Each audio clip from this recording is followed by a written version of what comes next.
আসসালামু আলাইকুম। অঙ্কবিদ্যা YouTube channel হতে আপনাদের সবাইকে স্বাগতম। আজ আমি অনার্স চতুর্থ বর্ষ পার্শিয়াল ডিফারেনশিয়াল ইকুয়েশন চ্যাপ্টার 2 হতে কিছু অঙ্কের সমাধান নিয়ে আলোচনা করব। সবার প্রথমে আমরা ল্যাগ্রাঞ্জের সমীকরণ বিষয়টা কি সেটা বুঝব। দেখুন, P P plus Q Q is equal R আকারের সমীকরণকে ল্যাগ্রাঞ্জের সমীকরণ বলে, যেখানে ক্যাপিটাল পি, ক্যাপিটাল কিউ এবং ক্যাপিটাল আর হলো এক্স ওয়াই অথবা জেড এর ফাংশন। তার মানে ক্যাপিটাল পি, ক্যাপিটাল কিউ এবং আর এগুলা হলো এক্স এর ফাংশন অথবা ওয়াই এর ফাংশন অথবা জেড এর ফাংশন। তাহলে এরকম যদি হয়, ল্যাগ্রাঞ্জের সহায়ক সমীকরণটা হবে dx by p is equal dy by q is equal হলো dz বাই আর। তাহলে ল্যাগ্রাঞ্জের সমীকরণের সাধারণ সমাধান phi of u, b is equal 0, যেখানে ইউটা আসবে আমরা এই যে সহায়ক যে সমীকরণটা আছে এই সহায়ক সমীকরণ সমাধান করে আমরা মানটা বের করব।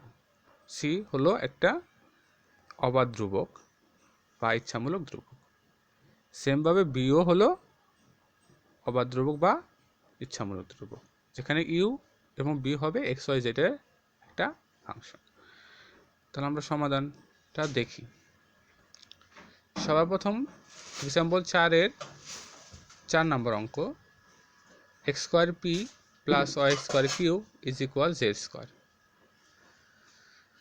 তো 1 নংয়ের ল্যাগ্রাঞ্জের সমীকরণ হবে, যদি আমরা ল্যাগ্রাঞ্জের সমীকরণের সাথে তুলনা করি তাহলে এক্স স্কোয়ার এটা হবে ক্যাপিটাল পি, ওয়াই স্কোয়ার এটা হবে ক্যাপিটাল কিউ এবং জেড স্কোয়ার এটা হবে আর।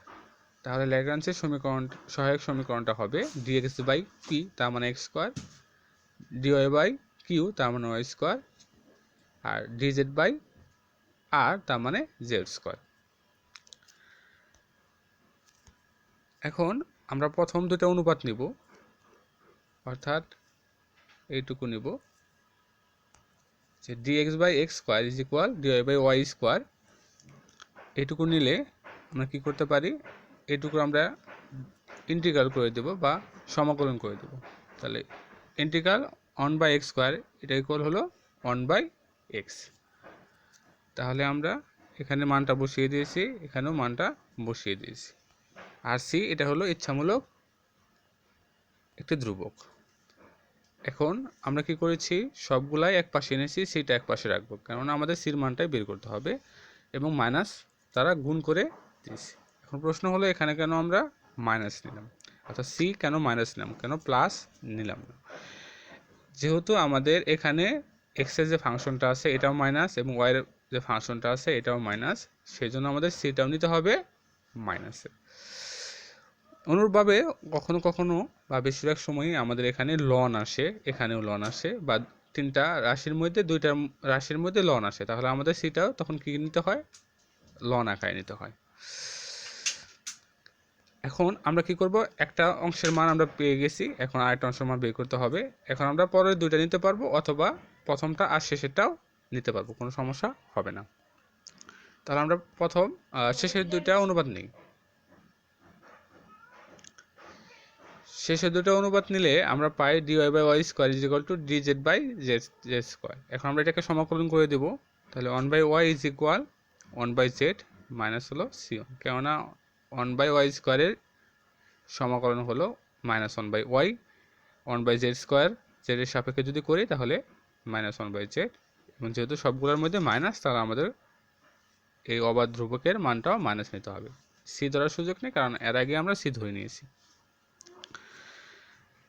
অনুরূপভাবে আমরা কি মাইনাস 1 দ্বারা গুণ করে দিয়েছি, তাহলে আমরা সি এর মান পেলাম। তাহলে আমাদের সাধারণ সমাধানটা হবে সে ফাই অফ ইউ, ইউ মানে হলো যে সি এর মানটা, অর্থাৎ 1 by X minus 1 by U comma C one, C এর মানে হলো মানে ভির মান 1 বাই ইউ ওয়াই মাইনাস হলো 1 বাই জেড ইকুয়াল হলো 0, যেখানে ফাই একটি ইচ্ছামূলক ফাংশন।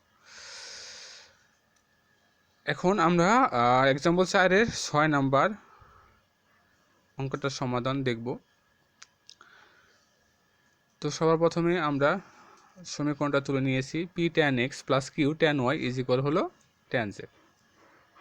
তো এখানে 1 নংয়ের ল্যাগ্রাঞ্জের সহায়ক সমীকরণটা হবে, যদি আমরা ল্যাগ্রাঞ্জের সাধারণ যে আকার আছে ওইটার সাথে তুলনা করি, তাহলে ক্যাপিটাল পি এর মান হবে ট্যান এক্স, ক্যাপিটাল কিউ এর মান হবে ট্যান ওয়াই এবং আর এর মান হবে ট্যান জেড। তাহলে ল্যাগ্রাঞ্জের সহায়ক সমীকরণটা হবে dx by 1 by tan x dy by 1 by tan y is equal dz by tan z. এটাকে আমরা ধরতে পারবো 2 নম্বর ইকুয়েশন। এখন ট্যান 1 বাই ট্যান মানে হলো কট, তাহলে কট এক্স ডিএক্স লিখবো। 1 বাই ট্যান ওয়াই মানে হলো cot y, 1 by tan z মানে হলো কট জেড। এখন আমরা প্রথম দুইটা অনুপাত নিব, তাহলে তারপর আমরা কি করতে পারি, যেহেতু আমাদের এক্স চলকের এক্সের সাপেক্ষে অর্থাৎ ডিএক্স আছে, এখানে ওয়াই এর সাপেক্ষে ওয়াই এর ফাংশন আছে, তাহলে আমরা সমাকলন করতে পারি। তাহলে সমাকলন করলে কি পাওয়া যায়, এটা আমরা জানি যে ইন্টিগ্রাল কট এক্স ডিএক্স এটার সূত্র হলো লন সাইন এক্স। তাহলে আমরা কি বসাই দেবো, এখানে কট এক্স লিখবো কি লন সাইন এক্স। অনুরূপভাবে এখানে কট ওয়াই তার মানে হলো লন সাইন ওয়াই। যেহেতু আমাদের এখানেও লন এবং এখানেও লন, তাহলে আমাদের অবাধ চলকের মানটাও লন আকারে নিতে হবে। এখন এই লন সাইন ওয়াই আমরা এক পাশে রাখবো এবং লন সিটা এক পাশে রাখবো, কেননা সির মানটা বের করতে হয়। এখন আমরা জানি লন লন যদি কি আকারে থাকে, বিয়োগ আকারে থাকে, তাহলে এদের সহগগুলা ভাগ আকারে হয়ে যায়। তাহলে এখানে হয়তো ln sine divided by sine y is equal হলো লন সি। তাহলে উভয় থেকে আমরা লন লন কাটা দিতে পারি, তাহলে আমাদের এখানে থাকে sine x by sine y is equal হলো সি। এটা আমরা 2 নম্বর বা 3 নম্বর ইকুয়েশন ধরে নিতে পারবো। আবার আমরা লিখতে পারি কি, আমরা এটা এবং অর্থাৎ দ্বিতীয় অনুপাত এবং তৃতীয় অনুপাত যদি নিই, তাহলে cot y d y is equal cot z d z হয়। তাহলে এখানে আবার আমরা কী করে দেবো, ইন্টিগ্রাল বা সমাকলন করে দেবো। তাহলে আমরা সূত্র বসাই দেবো, মান বসাই দেবো, একই পাশে এনে লন লন কাটা দিয়ে দেবো। তাহলে আমরা সি ওয়ানের মান পেলাম কত, sine y divided by sine z equal হলো সি ওয়ান। তাহলে এটা হলো আমাদের ভি এবং এটা হলো আমাদের ইউ।